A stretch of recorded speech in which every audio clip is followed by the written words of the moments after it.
Ok, eu quero que você abra a Bíblia no Evangelho de Lucas, capítulo 2.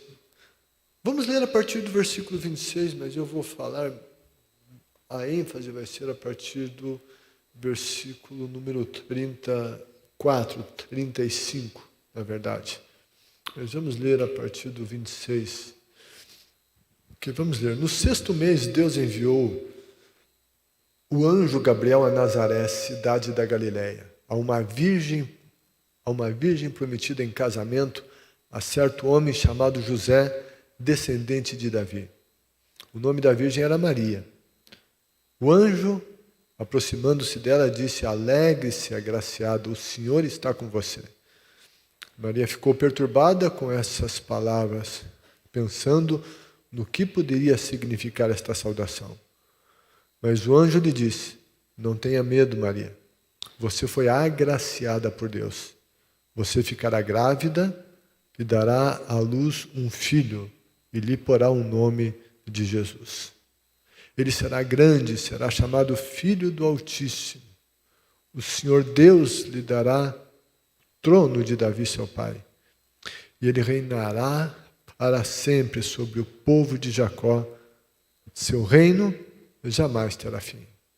Perguntou Maria ao anjo: "Como acontecerá isso, se sou virgem?"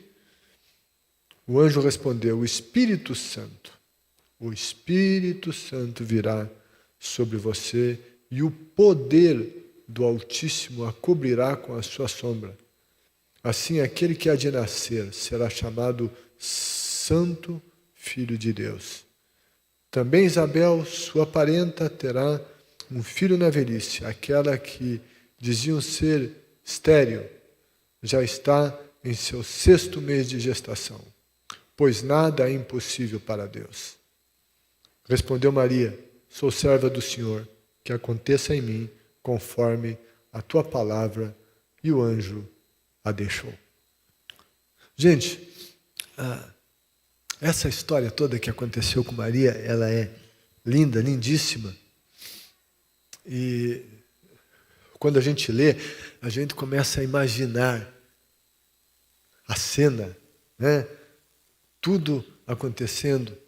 Maria ali na dela, uma jovem e possivelmente ali entre 17 anos no máximo, né? E essa era uma idade normal que as moças se casavam, até entre 14 e 17.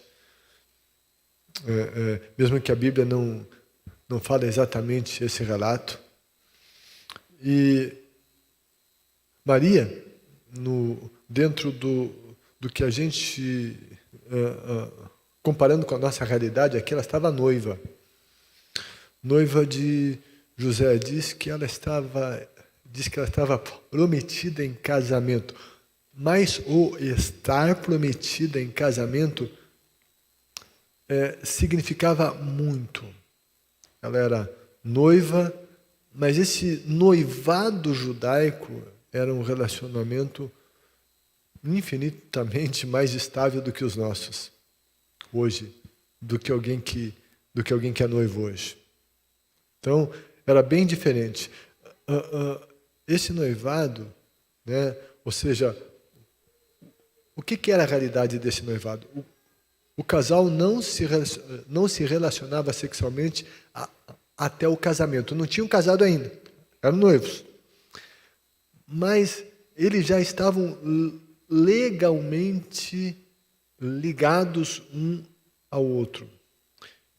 E o rompimento desse noivado, ele exigia um processo de divórcio, se houvesse o rompimento do noivado. Então, isso era algo muito sério.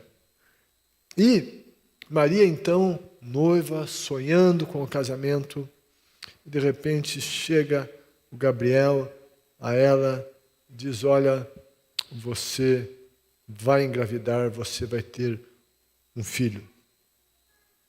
Isso tudo dentro de um contexto. Eu quero rapidamente aqui só rever alguma coisa. Versículo 28, o anjo veio e se aproximou dela e disse: alegre-se, agraciada. Alegre-se, agraciada. E ele ia colocar um desafio muito grande na vida dela.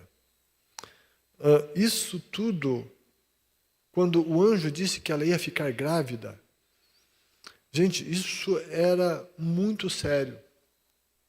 Ela diz: como vai ser isso? Eu sou virgem, eu não tive relacionamento com homem nenhum. Você está dizendo que eu vou ficar. Você está dizendo que eu vou ficar grávida? De que maneira que vai ser isso?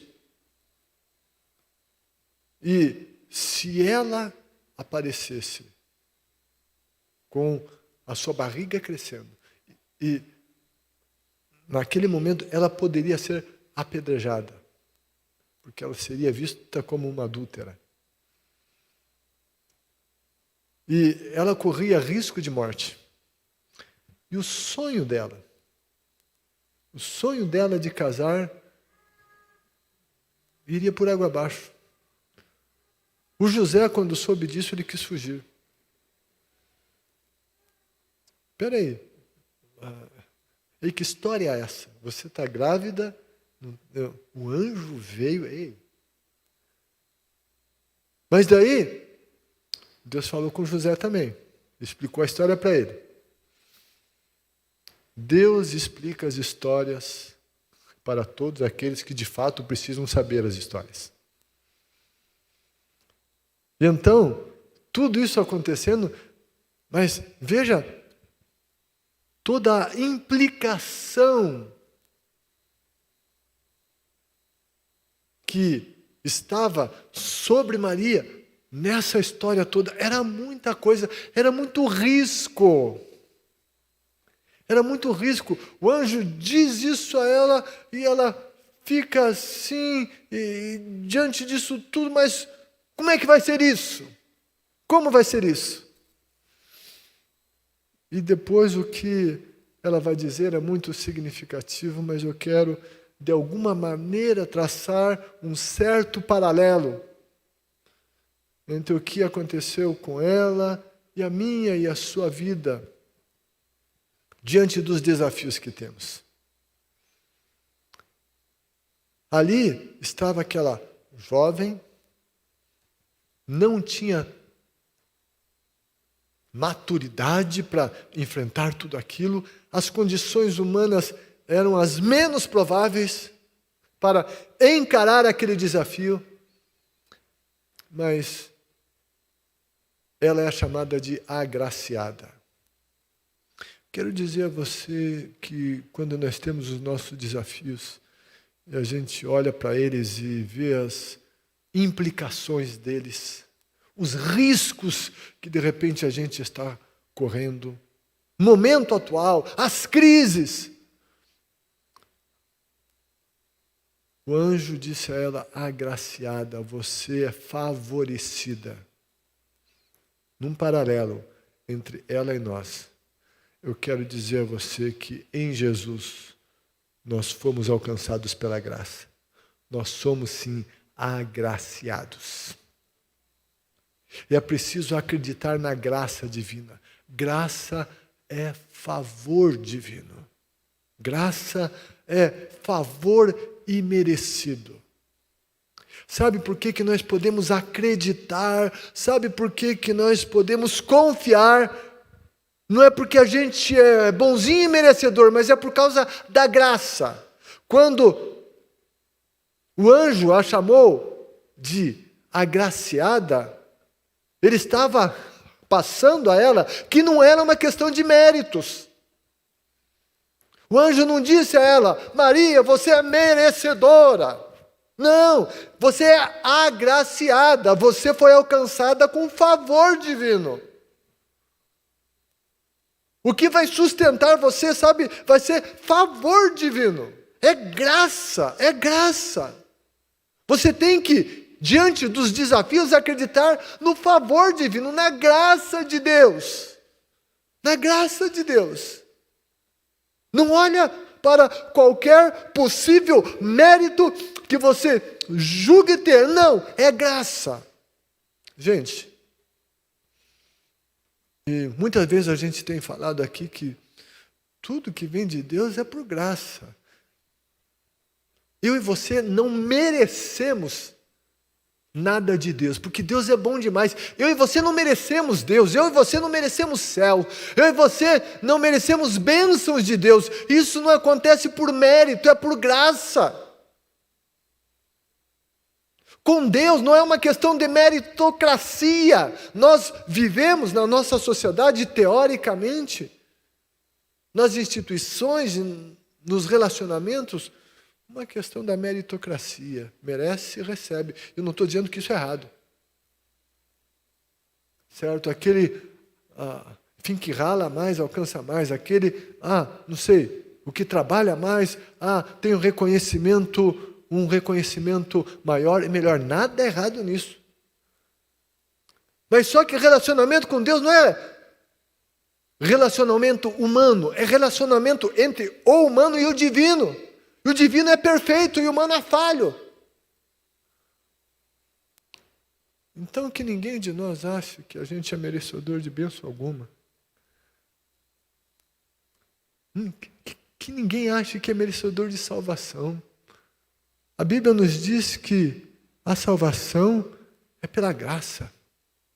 Que é pela graça que nós somos salvos por meio da fé. Isso não vem de nós. A Bíblia diz bem claro que não vem de nós. Salvação não vem de mim, não vem de você. Não vem de obras para que nós não nos gloriemos. Ninguém pode se jactar ou se orgulhar.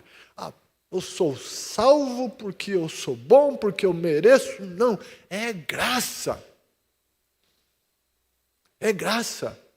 Deus é perfeito, absolutamente justo, nós somos imperfeitos, e quando recebemos algo de Deus é por graça, não por méritos. O único que teve méritos diante de Deus foi Jesus, porque ele nunca errou. Mas eu e você somos alcançados por graça. Mas mas é que a Bíblia fala que eu sou abençoado quando obedeço. Logo, se eu obedeço, me torno merecedor. Não. Sim, é verdade que somos abençoados, sim, quando seguimos os princípios de Deus, quando obedecemos, mas a obediência não nos faz merecedores. Ela só nos coloca em um lugar que a graça flui, mas continua sendo graça. E não mérito. É graça. Para que a gente vença os desafios. Eu e você precisamos nos basear não em nossos méritos, mas na graça. Quando nós queremos nos basear em méritos, a gente entra em confusão. A gente se acha a maior vítima do mundo. Não porque que isso está acontecendo comigo, porque que Deus deixou isso, porque aquilo, porque eu não faço isso, porque eu não faço mal para ninguém, porque eu fiz isso, fiz aquilo, porque disso, porque aquilo, sabe? Sabe por quê? Por que a gente faz isso? Porque a gente se julga merecedor. E a gente não se baseia em graça, a gente se baseia em méritos diante de Deus. E não funciona, porque Deus é graça. Para que nós vençamos, nós precisamos nos basear na graça. E não em méritos.